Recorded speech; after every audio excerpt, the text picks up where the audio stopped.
going to take a look at my games on the American Civil War. And this is going to be a narrow look as far as games that cover the whole war, not individual battles or campaigns or things like that. So the oldest one I have on this is from S&T 43, the American Civil War. It's actually a fairly good game. Um, it doesn't have named generals in it, so they're more generic, and you have to kind of know where you're fighting as to who maybe the general would be. It's a pretty good game that highlights the supply situation for both sides, really. Um, the real negative on this is it has the old-fashioned, one giant sheet of paper rules. It's all folded up, and it's very difficult to work through those rules lookups. It's really a pain, but that's the way the old S&T games were. So the next game that I have on this is from Victory Games, The Civil War. This is an excellent game. It has a beautiful initiative system that's somewhat random. Um, it has generals, named generals. However, there isn't a very good mechanism for managing them realistically, so you can, bury your bad generals, and so that produces a somewhat, not the most historic results. I know that there are some house rules that some have come up with to try to rectify or address that problem. Um, but I like the game as it is. And I've got this one here for the people. This one's from GMT. It's a card-driven game, point to point. It's really an excellent game. It holds up well. It does have named generals, and they have a political rating, so that there's a price to pay if you know, you raise a lower ranked general over a higher ranked one. And there's an excellent strategic will track that manages, the politics of the situation as well as, all of the details in the cards, in the card driven system. So it's an excellent game for the people. It just can't go wrong with that. And now I have this game right here, War Between the States. This is Decision Games. It's a remake of the SPI version of the game. It really is a remarkable game. One of the features of it does have named generals and things like some of the other games do, but it has the production wheel. And that's probably why I don't play this game much. I don't care to get into the minutia of, picking all of the little detailed units that have to be made to create other units so that they can be employed at a strategic level. So, but it's got beautiful components. I'll try to, at the end of this video, I'll show some in-game pictures that I have of some of these games. Continuing on, I have a copy of Lincoln's War from MMP. I picked it up because it was on sale. I have heard that there are problems with the original rules. I don't know if they're fixed with living rules or not. I'm mainly a solitaire player, and I don't mind tinkering. So I picked it up, because the price was right. But I do know that when a lot of people complain about problems with the game, it's usually true.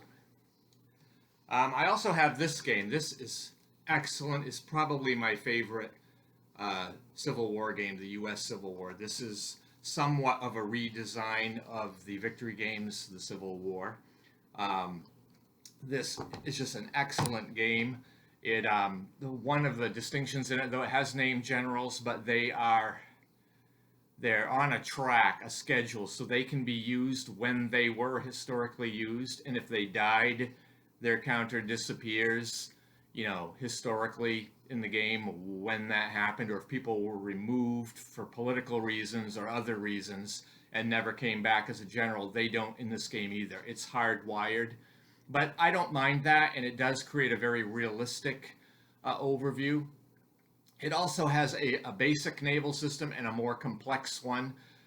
For me, I don't care for the naval aspects as much, so I'm very happy to have it abstracted down when I play it, but certainly other people prefer those details, so that's one thing to know about with that game. I have this game from Counter-Strike. CSA. This is a Ben Madison game. This is if you've played the World War II game, Absolute Victory, or there's a World War I game. I can't remember the name right now. It was just reprinted by Compass.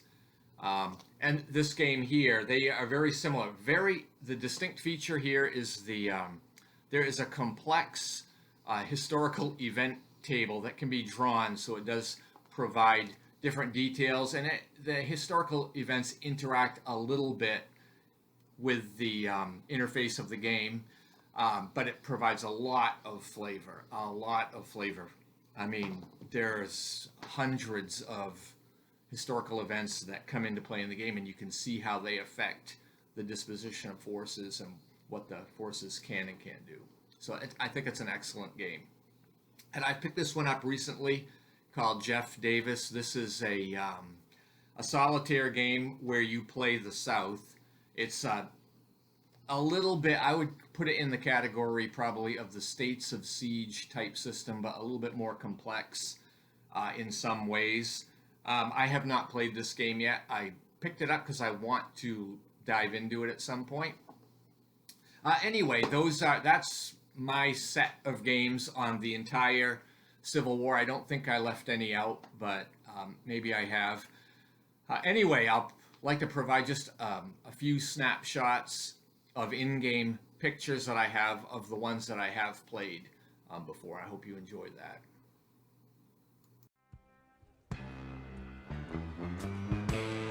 Virgil Kane is the name, and I served on the Danville train.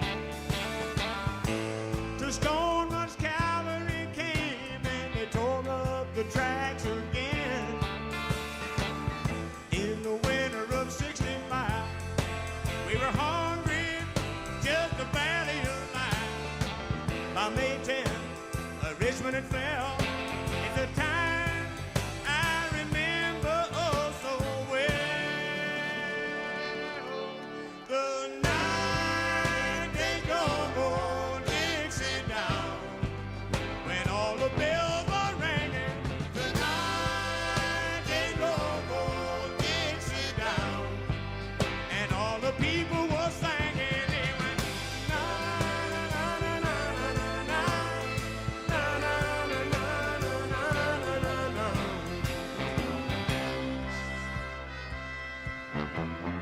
Back with my wife in Tennessee, when one day she called to me, said, Virgil, quick, come and see, there goes the Robert E. Lee. Now I don't mind chopping wood, and I don't care if the money's not good. You take what you need.